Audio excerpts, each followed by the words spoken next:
আমাদের লাইফটাও এক সময় আর সবার মতোই সিম্পল অ্যান্ড হ্যাপি ছিল। তবে হ্যাপিলি এভার আফটার বলে হয়তো রিয়েল লাইফে কিছু হয় না। একটা অ্যাক্সিডেন্টে আয়শা আর আমার দুনিয়াটা অনেকটা এলোমেলো হয়ে যায়। আয়শা প্যারালাইজড আর আমি দিন গুনতে থাকি ওর অপেক্ষায়।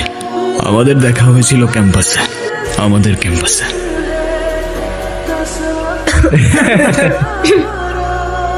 কি করে খাস এসব ছাইপাস? আমি ইব্রাহিম রিপোর্ট করছি সরাসরি আমাদের ভার্সিটির ক্যাম্পাস থেকে। আজকের প্রশ্ন একটাই, স্বাধীনতা, ফ্রিডম কিংবা ইন্ডিপেন্ডেন্স, তার মানে কি এটা ক্যাম্পাসের ভেতর এভাবে ওপেনলি স্মোক করা? যদি তাই হয় আম সরি, আপনাদের এরকম স্বাধীনতায় আমি বিশ্বাস করি না। এবং সবচেয়ে ভয়ঙ্কর ব্যাপারটা কি জানেন? আশেপাশের মানুষজন দেখছে যাচ্ছে কিন্তু কেউ কিছুই বলছে না। দোস্ত, ওই ছেলেটা আমাদের দেখে ভিডিও করতেছে কেন? Hello, not accepted. Excuse me, what? আপনি ভিডিও কেন করছেন? কে আপনি? স্টুডেন্ট। আই মিন আপনি কে? স্টুডেন্ট তো আমিও। আপনি পারমিশন ছাড়া আমার ভিডিও কিভাবে করতে পারেন? আমি আপনার ব্যাপারে ডিপার্টমেন্টে কমপ্লেন করব। ওকে, করেন কমপ্লেন। আমি ইব্রাহিম, জার্নালিজমের স্টুডেন্ট, আর এই ভিডিওটা যাবে ডিরেক্ট সোনিয়া ম্যামের কাছে। এই ওয়েট, সরি। আর আমি তো স্মোক করি না, সে তো ওরা ডেহার দিছিল সেই জন্য। আপনি ভিডিওটা ডিলিট করে দেন না প্লিজ। ওকে ফাইন, করে দেবো। তোমার মায়ের নাম্বার দাও, তাকে ভিডিওটা দেখাই, তারপর ডিলিট করে দেবো। এইটা করেন না প্লিজ, আমার মা জানলে আমি একদম শেষ। তাহলে যতক্ষণ তোমার মায়ের নাম্বার না দিচ্ছ ততক্ষণ ভিডিওটা আমার কাছেই থাকুক। ডিলিট হলে তোমার মাকে দেখানোর পরই হবে। চললাম বস।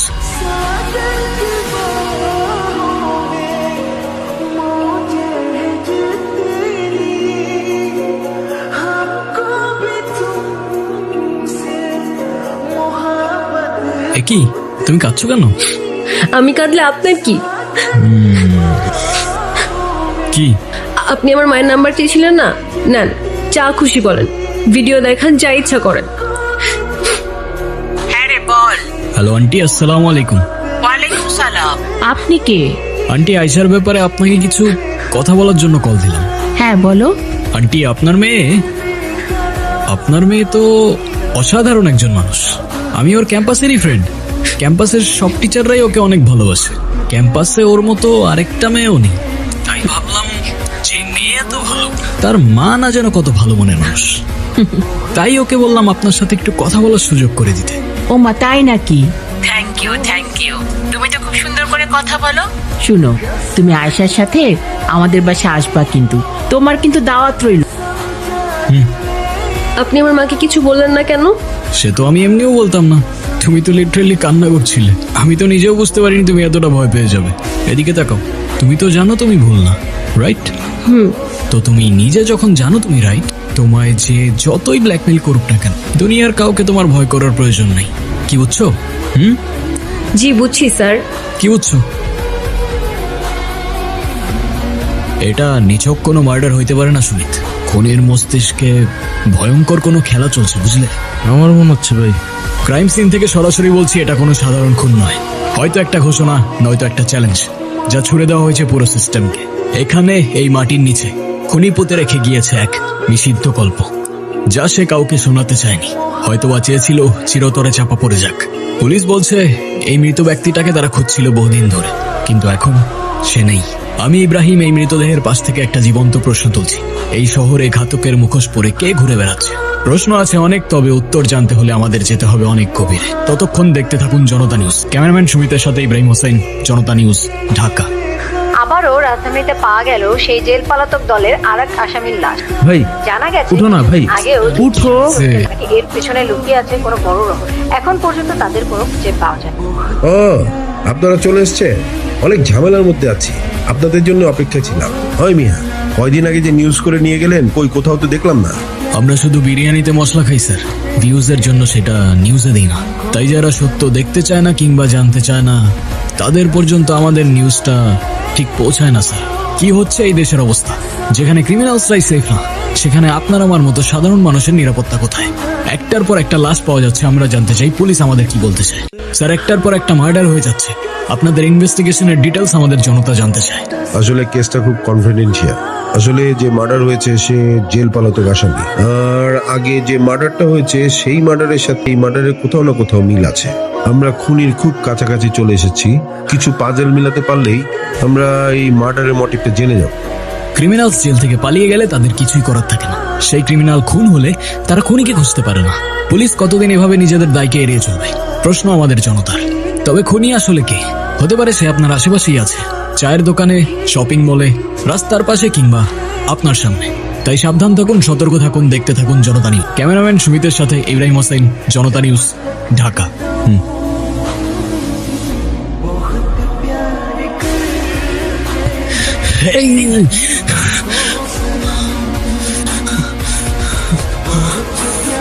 ভাই মিশে কি তোমার ভাই?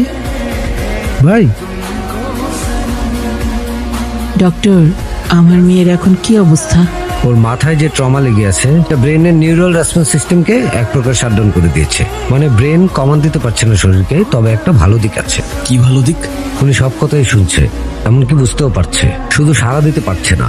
তবে এখন আপনাদের সবচেয়ে বড় কাজটা হচ্ছে ওর মনে ভালো স্মৃতি ফিরিয়ে আনা। ওর পছন্দের গল্প, পছন্দের মানুষ, ভালো লাগার গান, বই, মুভি, যে কোনো কিছু দিয়ে ওর ব্রেন রিকল করতে পারে। কি কি দেখছো? দেখে কিন্তু কোনো লাভ নেই। তোমার এখন মোটেও কফি খাওয়া যাবে না। তবে তোমার মনে আছে, এই কফি থেকেই কিন্তু আমাদের কানেকশনের শুরু।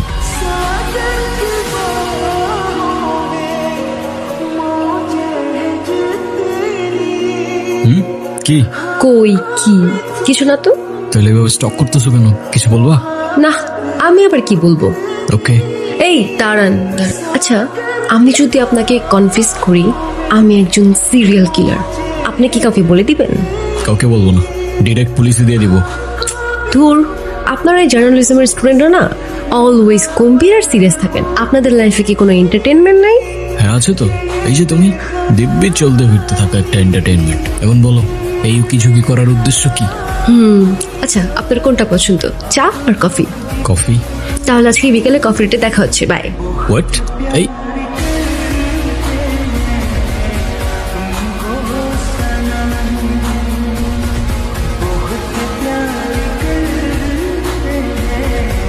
হ্যাঁ মা, বলো। যাক, অ্যাটলিস্ট আজকে তুই ফোনটা ধরলি। কেমন আছিস? এই তো আলহামদুলিল্লাহ ভালো। তোমরা ভালো আছো? একজন মা তার একমাত্র সন্তানকে ছেড়ে যেমন থাকে তেমন আছি। বাবারে, অনেক দিন তো হলো। এখন না হয় তোর বাবার কথাগুলো ভুলে বাড়ি ফিরে আয়। অন্তত নিজের ভবিষ্যতের কথা ভাব। আমরা তোর বাবা মা, আমরা বাবা মা তো তোর খারাপ চাই না।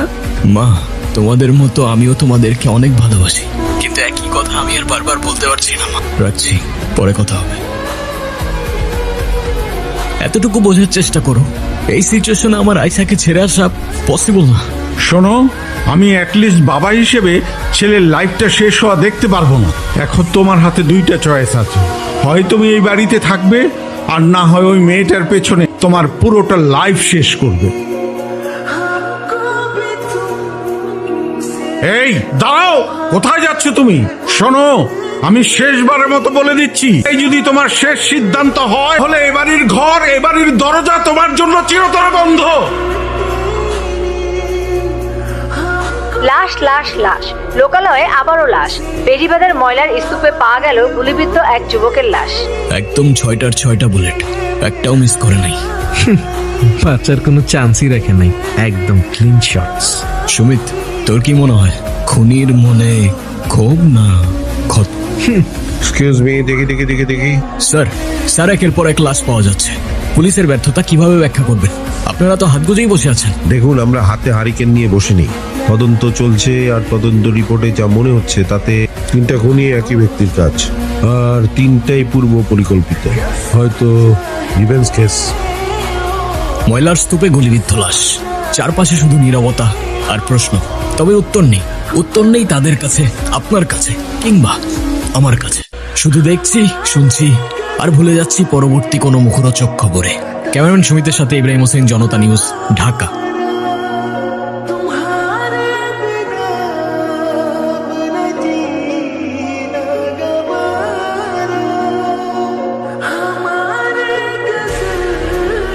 Happy birthday to you, happy birthday to you. এই কি সমস্যা? তোমরা শুধু এরকম করতেছো কেন? কি আবার করলাম আমরা তো জাস্ট ওর বার্থডে সেলিব্রেশন করতেছি। তুমি চাইলে আমাদের সাথে জয়েন করতে পারো। এক্সকিউজ মি, হ্যালো হ্যালো, আমাকে ছাড়া আবার কিসের সেলিব্রেশন হচ্ছে? তুই চাইলে তুইও কর। Sure, Sher the party is over. Get out, please. I said, get the fuck out of here. চল। কিসের এত ভয় তোমার? ক্যাম্পাসে কোনো প্রকার ঝামেলা হলে সবার আগে আমাকে বলবা। চুপ করে আসো কেন? আপু তোমাকে একটা কথা বলি, তুমি কাউকে বলো না, হ্যাঁ? আপু ওই ছেলেগুলো না আমাকে সব সময় ব্ল্যাকমেইল করতে থাকে যাতে আমি ওদের কথা মতো চলি। ওরা না আমাকে, দেখো, ওরা আমাকে এই ছবিগুলো দেখায় আর বলে ওদের কথা মতো কাজ না করলে আমার এই ছবিগুলো ভাইরাল করে দিবে। কিন্তু তোমার এই ছবিগুলো ওরা কিভাবে পেলো? আপু এই ছবিগুলো তো আমার না, এগুলো তো এই দিয়ে জেনারেট করা ছবি। আপু সেটা তো আমি জানি, কিন্তু আপু মানুষ তো এগুলো বিশ্বাস করবে না, মানুষ আমাকেই খারাপ ভাববে। আর এত মানসিক চাপ নিয়ে আমি বাঁচতে পারবো না। ওদের জন্য যদি কাল আমার কিছু হয়ে যায়, আমার মৃত্যুর শাস্তি ওদেরকে দিও আপু। তোমার কিচ্ছু হবে না, আমি আজই ডিপার্টমেন্টে বলে ওদের শাস্তির ব্যবস্থা করতেছি।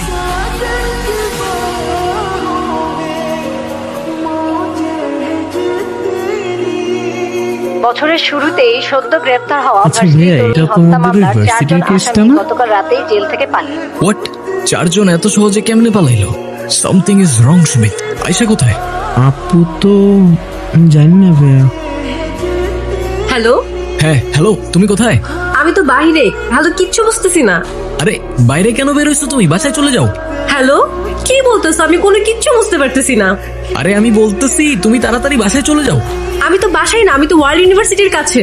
আমি তো আশেপাশেই আছি। আচ্ছা তুমি যেখানে আছো তুমি ওইখানেই থাকো, আমি আসতেছি। ওকে আচ্ছা ঠিক আছে, মামা একটু দাঁড়ান তো। হ্যালো, হ্যাঁ হ্যালো, হ্যাঁ কোথায় তুমি? এই যে এদিকে আমি, আমাকে দেখছো? কোন দিকে? এই যে এদিকে তাকাও। আর এখানে আমি, এখানে।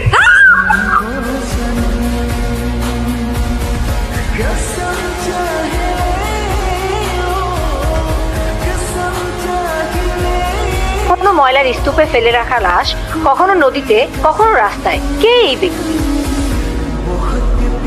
কি দেখছো? ভয় পাচ্ছ? তোমার তো এখন আর ভয় পাওয়ার কোনো কারণ নেই। ভয় তো পাবে ওরা। এখন থেকে তুমি একটা নতুন দুনিয়াতে বাসবে। মনে আছে তোমার? কথা দিয়েছিলাম তোমাকে আমি, যে তোমাকে ছেড়ে আমি কোথাও যাব না। Do you believe in promises? হঠাৎ এই প্রশ্ন? আহা বলো না, তুমি কি প্রমিসে বিশ্বাস করো? আই মিন, কয়জনই বা প্রিয় মানুষটার সাথে সারা জীবন থাকে? যে থাকে সে বোঝে, বাকিরা চলে যায় কিংবা যাওয়ার বাহানা খোঁজে। বুঝলাম। আচ্ছা ধরো আমার বড় একটা অ্যাক্সিডেন্ট হলো, আমি এখনকার মতো থাকলাম না, তখনও কি আমার পাশে থাকবা? কথা দিতে পারি থাকবো, সেটা যে কোনো সিচুয়েশনই আসুক না কেন। তবে যদি বিশ্বাস না করো, সেটা তো ভবিষ্যতই বলে দেবে কে তোমাকে বোঝে আর কে বাহানা খোঁজে। অনেক যন্ত্রণায় সময়গুলো পার করছো তুমি। যারা দায়ী তারা শাস্তি পেয়েছে আর পাবে। আরেকটা প্রমিস করব, এবার নতুন বছরটা তোমার নতুন করে শুরু হবে। কথা দিয়ে যাচ্ছি আজ।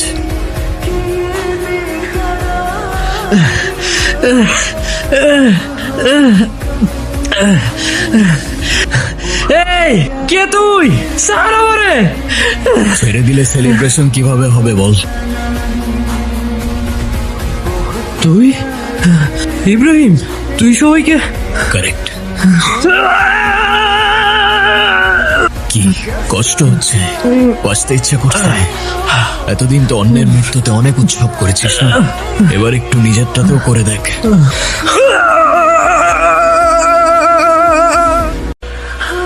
আপনার সাথে যে আরেকজন ছিল উনি কোথায়? ও ভাইয়া তো কাজ শেষ, তাই ভাইয়া ভ্যাকেশনে গেছে।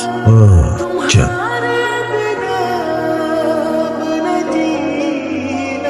আয়শা শুনতে পাচ্ছ? আমি জানি তুমি সব শুনতে পাচ্ছ। তোমার আর ভয় লাগছে না? না ভয় না কষ্ট, কোনো কিছুই তোমায় আর ছুঁতে পারবে না। আমি বলেছিলাম না তোমাকে, নতুন বছরটা নতুন করে শুরু হবে তোমার। নতুন একটা দুনিয়া শুরু হবে আমাদের, যেখানে শুধু তুমি আর আমি আর